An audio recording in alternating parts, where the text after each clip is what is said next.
kita lanjutkan perbincangan dengan Pak ST Burhanuddin. Pak Burhan, Iya. ini kejaksaan makin bergigi nih. Sementara banyak pihak yang menilai KPK mulai agak lemah nih. Nah, apakah Bapak merasa bahwa ada rivalitas atau memang harus berjalan paralel nih? Nggak ada, Pak. Dari dulu juga kami sejak didirikannya KPK tidak ada rasa rivalitas, itu nggak ada. Yang bahkan ada sebenarnya sinergitas. Kita saling mendukung, saling memberikan satu informasi, dan saling memberikan bagaimana pemecahannya. Cuma mungkin orang luar aja melihatnya sebagai rivalitas. Bagi kami penegak hukum enggak, bahwa kami gimana mau rivalitas. Jaksa juga ada di sana, mungkin dari kepolisian juga ada di sana, BPKP juga ada di sana. Artinya tidak ada rivalitas.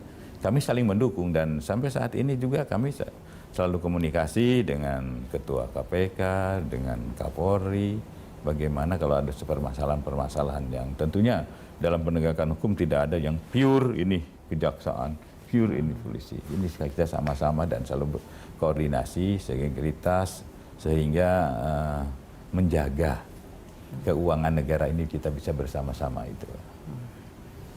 Jaksa yang ditempatkan di KPK masih cukup banyak, walaupun ada beberapa bulan lalu ada 2 yang ditarik, Pak. Iya, betul. Karena kebutuhan aja. Ya. Karena ini jadi tim, yang satu jadi tim Jiwasraya, untuk penguatan kami di Jiwasraya. Dan di situ sekitar 70-an kami masih punya jaksa di situ. Harus ditambah lagi karena KPK juga merasa mereka kurang penyidik. Betul kurang penyidik. Tapi kan kami juga memang kekurangan sama-sama ini, Pak. KPK kurang jaksa, kami juga.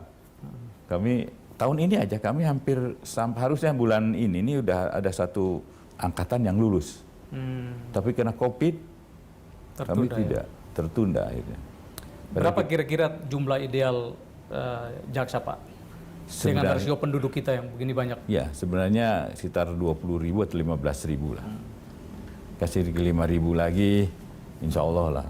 Sekarang kan ada terpencil, di daerah terpencil jaksa paling-paling hanya 3, 4 orang, 5 orang. Itu aja udah dengan kajarinya gitu. Bahkan ada mungkin yang 3 orang gitu, daerah tertentu pencil. Ya, tapi kita juga akan melihat bagaimana banyaknya penanganan perkara. Kenapa jumlahnya tidak bisa bertambah? Apa karena soal anggaran yang tidak naik? Karena gini, penampilan sumber daya manusia ini kan ASN, kita ini ASN walaupun jaksa tapi ASN, itu tidak tergantung pada kita. Tapi ada kementerian lain yang menentukan jatah kejaksaan itu berapa, tambahnya berapa, walaupun kita maunya banyak. Tapi minimal kan Bapak bisa propose melihat kondisi keterpencilan tadi kan? Iya, ya udah mulai. Ini mulai bagus. Tahun ini aja kami sebenarnya menerima pegawai itu sekitar 5.000. Jaksanya sekitar 1.000-an lah. Banyak, tapi karena COVID ini, tapi kita tidak selalu menyalahkan COVID, tidak. Karena kami juga persidangan, kami tetap. Kemarin kita persidangan, walaupun COVID, saya katakan pada teman-teman, harus dijaga, ya, para pencari keadilan. Kita dengan kondisi apapun, kita adalah pelayan mereka. Kita harus melayani para pencari keadilan. Dan ide dari kami, kita persidangan online. Gitu. Walaupun di awal sedikit ada, ya tidaknya mungkin kan harus pengadilan dari lembaga pemasyarakatan, dari kejaksaan, dan pengacara. Ini kan unsur-unsur ini. Tapi akhirnya alhamdulillah sampai saat ini sekitar yang perkara-perkara yang sudah ditangani persidangan itu udah puluhan ribu. Itu. Walaupun dengan cara online ya Pak? Ya, cara online. Walaupun memang tidak bisa maksimal online ini.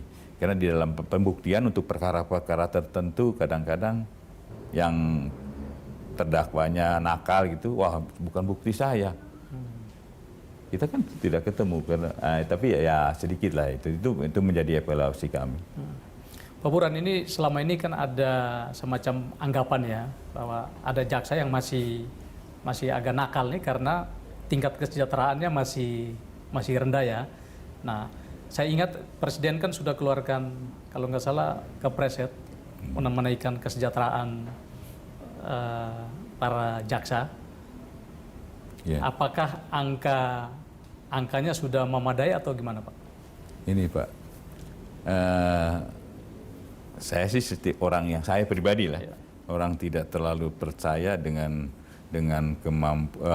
uang yang besar juga akan menjadikan manusia itu baik. Kalau saya yang utamanya adalah mental, integritas. Gimana pun juga bayar gaji tambah banyak, kalau mentalnya bobrok ya bobrok aja. Maka selalu katakan pada teman-teman, ayo kita bekerja dengan baik-baiknya. Yakinlah kalau kita sudah baik bekerja, rezeki itu pasti ada. Artinya pemerintahan pun tidak mungkin mendiamkannya. Oh, kasihan jaksa dengan kerjanya yang sedemikian rupa, kemudian bisa menyelamatkan keuangan sedemikian rupa. Ya tentunya pemerintah pun akan memperhitungkan itu. Ini sikap mental yang bagus, Pak. Saya tidak tahu bagus apa tidaknya. Karena uang tidak bisa mengubah segalanya ya. Memang benar, Betul. benar Pak. Dan itu adalah pengalaman saya selama ini yang melihat teman-teman. Kembali lagi, saya udah di luar, saya melihat ke dalam, saya terang benderang.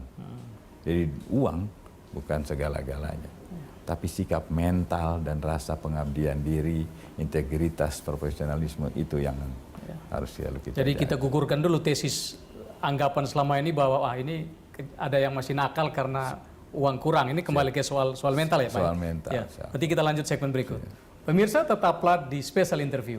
Gak ada yang mau jadi jaksa. Apalagi Bapak nggak pernah Fakultas Hukum. mengharuskan mereka, kalian harus salah satu jadi jaksa dong. saya memberi kebebasan pada mereka biar mencari dunianya sendiri gitu. Dan alhamdulillah yang jatuh cita-cita saya tidak ingin anak saya jadi pegawai negeri itu.